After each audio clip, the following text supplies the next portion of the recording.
Welcome to Hero Villains. Thank you for always following and supporting the channel. In your opinion, Colossus versus Ironclad. They are living fortresses, war machines, sheathed in layers of virtually impenetrable matter. A clash between two metallic bodies, two living monuments, two definitions of absolute endurance and strength. On one side stands the steel giant of the X-Men, a mutant with the ability to transform his entire body into impervious organic steel. The man who has faced off against Juggernaut and punched out Hulk's teeth. Pyotr Rasputin, Colossus. On the other side is the bedrock member of the UFOs, granted a living body made of matter from another dimension itself, with density and strength far surpassing any metal on Earth. Ironclad. When the organic steel of Russia meets dimensional matter, when the protector of young mutants confronts the professional destroyer, who will fall? Pyotr Nikolaevich Rasputin was not born to be a warrior. He was born to paint, to plow his family's fields, and to care for his little sister Ilyana. Growing up on a collective farm in Siberia, Pyotr discovered his mutant ability as a teenager. When needed, his entire body could transform into a gleaming organic steel, granting him extraordinary strength and durability. But what made Pyotr special was not his power, it was his character. He was a gentle, quiet soul with the sensitivity of a true artist. He hated violence, yet was willing to use his strength to protect the vulnerable.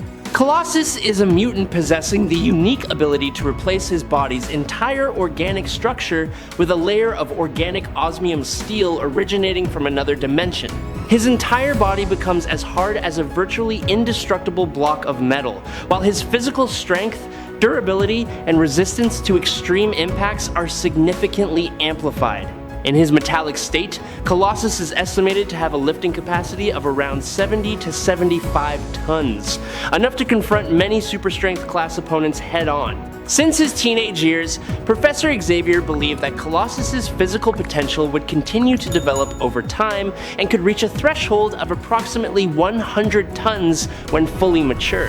This level of strength is considered comparable to The Thing, Abomination, a calm Hulk, or Thor without his strength-enhancing gear. In many battles, Colossus has proven this assessment by delivering punches of terrifying force. He once struck Hulk directly with the full power of his metallic body. However, instead of defeating his opponent, those blows only served to enrage Hulk further, unleashing even more strength. Colossus's current power far exceeds that of when he first joined the X-Men. After being severely injured during the Mutant Massacre event, Magneto restructured the cells in his body, elevating his transformation ability and physical strength to a new level. Since then, Colossus has possessed a superior physical foundation and maintains his metallic state with more stable and enduring performance.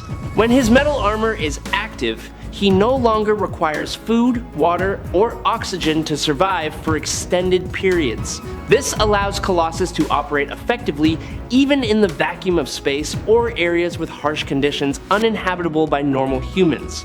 His defensive capabilities have also reached an extraordinary level, enabling him to withstand extreme collisions, large caliber gunfire, falls from colossal heights, very high voltage electrical currents, and even certain forms of magical attacks while continuing to fight. Colossus was once chosen to become the host of Sidorak, a near-immortal multi-dimensional entity and a member of the Octessence, a group of ancient beings possessing immense magical power. The power of the Octessence is considered to far exceed most forces in the multiverse.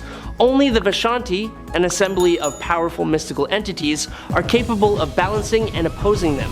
Before Colossus, the wielder of Sidorak's power was Cain Marko, Charles Xavier's stepbrother. Although originally just an ordinary human, Cain Marko became the Juggernaut after receiving boundless energy from Sidorak and being granted nearly unstoppable power. After Sidorak was sealed and banished from the human world, the entity concealed a portion of its power in a village in Vietnam. It was there that Colossus inherited this immense magical power and became the new Juggernaut. The combination of his organic osmium steel body and the power of Sidorak created a warrior whose strength far exceeded his normal state. If previous power increases only brought Colossus close to the super heavyweight class, Then receiving the power of Sidorak elevated him to an entirely different level, surpassing the Cain Marco version in many aspects of physical strength and combat effectiveness. During this period, Colossus repeatedly demonstrated his capabilities by going head-to-head with Red Hulk without being overwhelmed. He also participated in the brutal conflict during the Fear Itself event and proved capable of fighting on par with the worthy warriors granted divine power by the Serpent. Those confrontations showed that Colossus possessed not only overwhelming striking force, but also terrifying levels of endurance and resilience. The metal armor combined with Sidorak's energy source rendered him virtually immune to most forms of physical attack, while allowing him to maintain a combat state for extremely long periods without any decline in stamina. At the peak of this state, Colossus's physical strength, stamina, bodily hardness, and near invulnerability surpassed most super strong entities on Earth. Only characters belonging to the group with strength approaching or reaching a cosmic level, such as Thor, Gladiator, Green Hulk, Red Hulk, Sentry, Odin, or the Heralds of Galactus could match or exceed him in overall power. After Colossus lost the power of Sidorak, the magical strength that had once turned him into the Juggernaut also vanished completely. This power was stripped away by his sister Magic, thereby severing Colossus's link to Sidorak, the Lord of the Crimson Cosmos. The cutting of this connection meant he no longer had access to the infinite magical energy source that had sustained his near invincible state.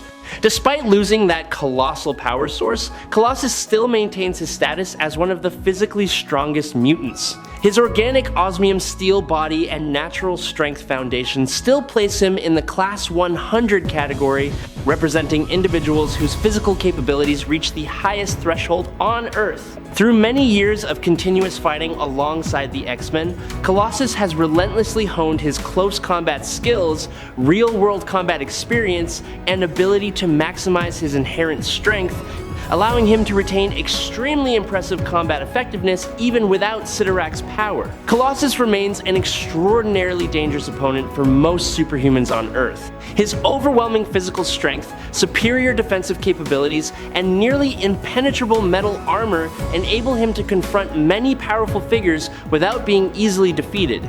Only a very small number of individuals possessing superior level strength can overwhelm Colossus in a direct confrontation. Even no longer in the service of Sidorak, his reputation as one of Marvel's most powerful and resilient warriors remains undiminished because Colossus's inherent strength foundation is still enough to make any opponent exercise extreme caution. I truly hope you will subscribe to the channel. That would help us tremendously, and you are the absolute best. Thank you so much. Now let's talk about Ironclad.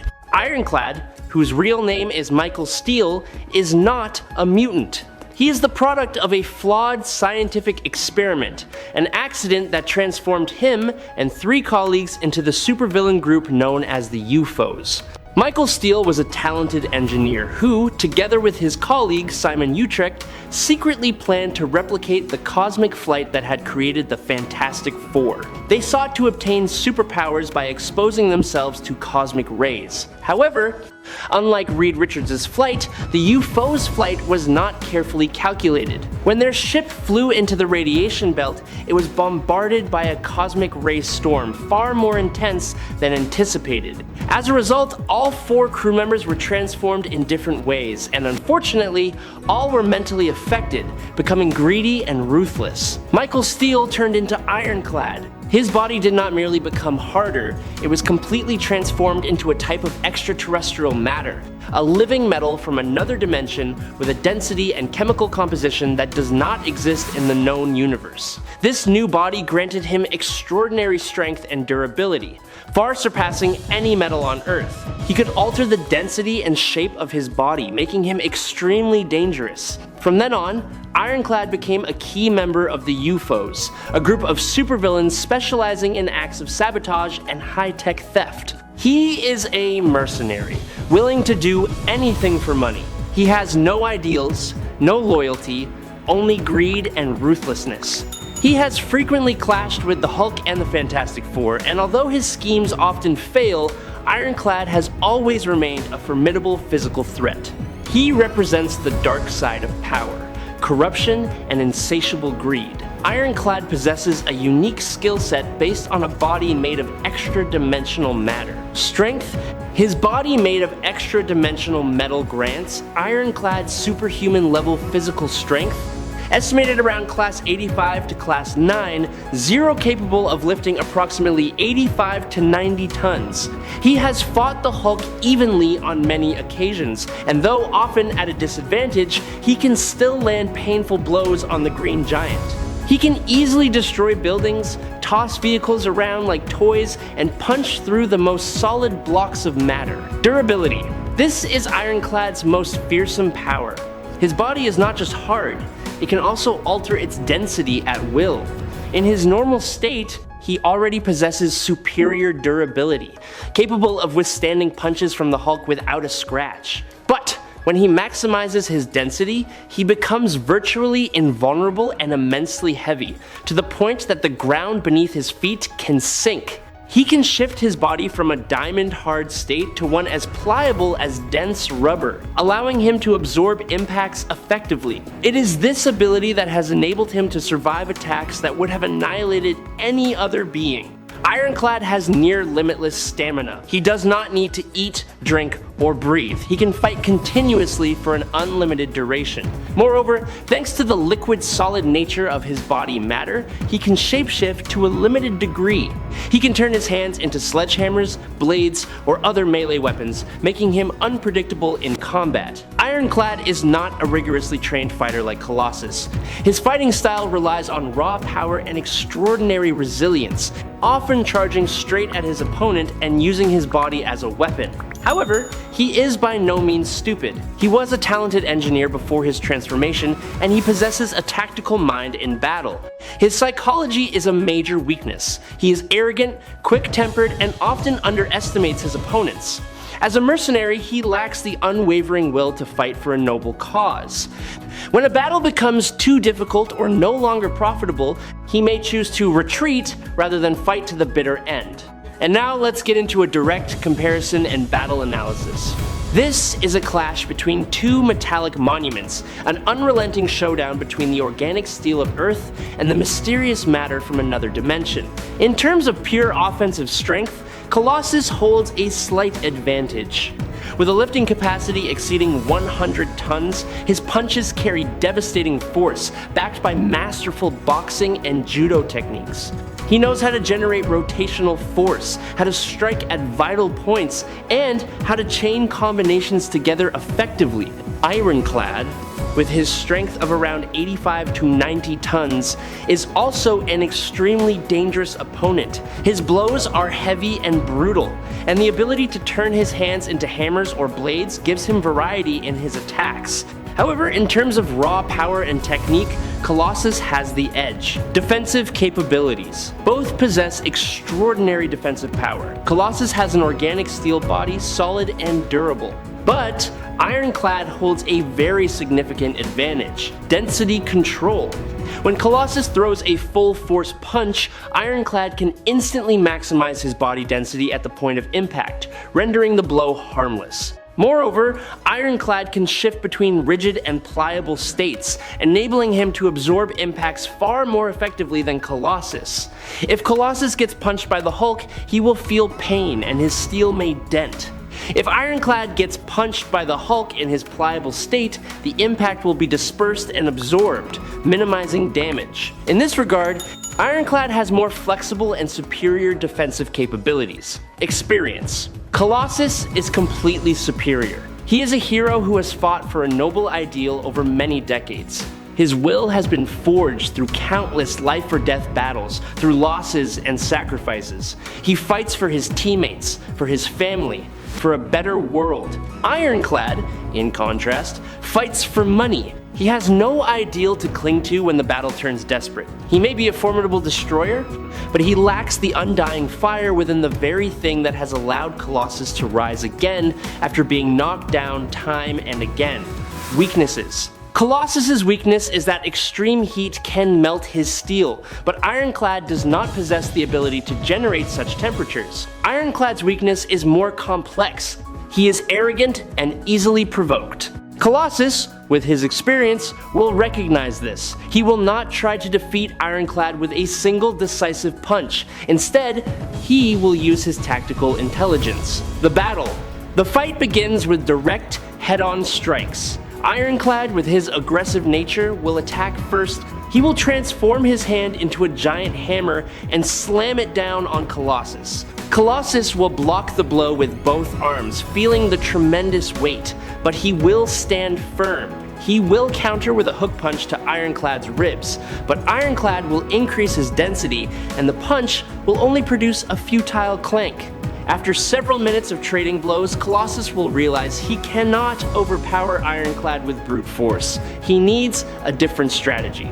He notices that the more Ironclad fights, the more frenzied and overconfident he becomes, and he starts to let his guard down. Colossus will begin to feign weakness, stepping back, allowing Ironclad to corner him against a massive, cooled-down smelting furnace. When Ironclad, in his arrogance, charges in with an all-out attack, Colossus will suddenly dodge with agility, using a judo technique to exploit Ironclad's own momentum and throw him into the furnace. Immediately, Colossus will not jump in to punch and kick. Instead, he will use his strength to bend the surrounding steel beams, sealing the furnace door shut and trapping Ironclad inside. Ironclad may be unharmed, but he is trapped. Ironclad is neutralized, while Colossus stands there breathing heavily but victorious. This is a battle that Colossus would win. And that is our analysis of the fight between the steel giant of Russia and the destroyer machine from another dimension. Let us know your opinion by commenting down below. Are you on the side of the heart of steel or the mysterious matter? If you enjoy these top-tier showdowns between metallic entities like this, don't forget to like, subscribe to the channel, and hit the notification bell so you don't miss any future battles. Thank you for watching, and we will see you again in the next fights. That's today's video. Thank you very much.